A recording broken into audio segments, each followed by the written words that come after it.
ایک بزرگ تھے، یہ نہر کنارے وضو کر رہے تھے، تو کئی دنوں کے فاقے تھے، کیا دیکھا کہ پانی کی سطح پر بہتا ہوا ایک خوش نما سیب آیا، تو اشتہا غالب ہوئی، اس کو پکڑا اور کھا لیا۔ جب کھا چکے تو پھر خیال آیا یہ تو میرا تھا ہی نہیں، یہ تو مال لقطہ تھا، تو میں نے اس کو کھا لیا، اب اس کا مالک کیسے ملے؟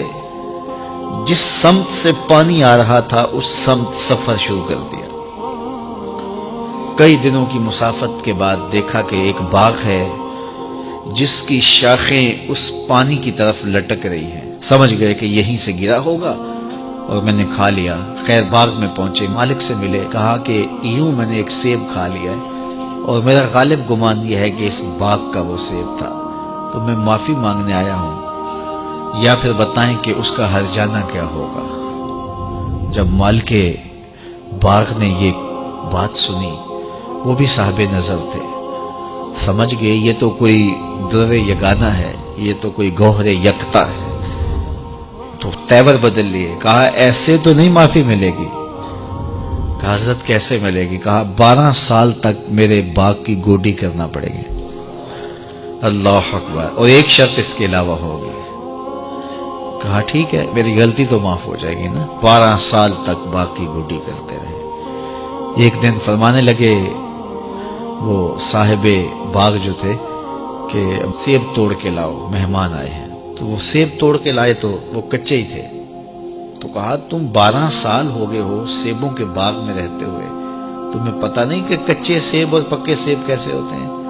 کہا حضرت مجھ سے قسم لے لیجئے 12 سال میں ایک دفعہ بھی نظر اٹھا کے سیبوں کی جانب نہیں دیکھا، ایک سیب کھایا تھا، میں تو اس کی سزا بھگت رہا ہوں، میں تو گوڈی کرتا ہوں، اوپر کبھی نظر بھی میں نے نہیں اٹھائی۔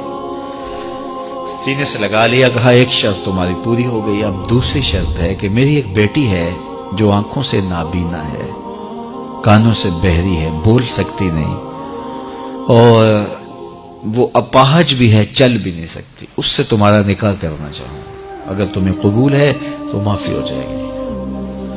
کہا ٹھیک ہے جی قبول ہے، میرا گناہ معاف ہو جائے، میں زندگی کاٹ لوں گا، کوئی بات نہیں ہے۔ خیر نکاح ہو گیا۔ کہا کہ یہ کمرہ ہے، یہاں آپ کی زوجہ آپ کی منتظر ہے۔ جب وہاں گئے تو ایک خوبرو دوشیزہ منتظر تھی، تو فوراً پلٹے کہ میں غلطی سے کسی اور کمرے میں آ گیا ہوں۔ پلٹتے ہوئے دروازے کی چوگاٹ سے سر پھٹ گیا، خون بہنے لگا۔ جب باہر آئے تو صحن میں پہنچے تو وہ بزرگ وہاں تھے۔ کہا کیا ہوا؟